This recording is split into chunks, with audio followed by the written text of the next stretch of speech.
பாண்டியனின் ராஜ்யத்தின் உயலாலா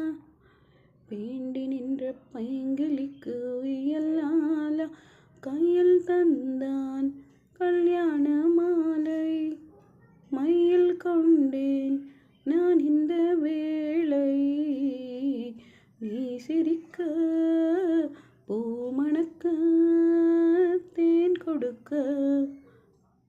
பார்க்கடல் போலேதான் நீ இருக்க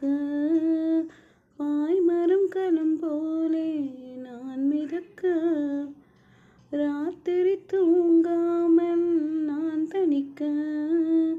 ராஜனின் நீலைகள் நோய் தணிக்க வெக்கம் தீர நான் உன்னை சேர தொட்டு விளையாட ஆனந்தம் கூற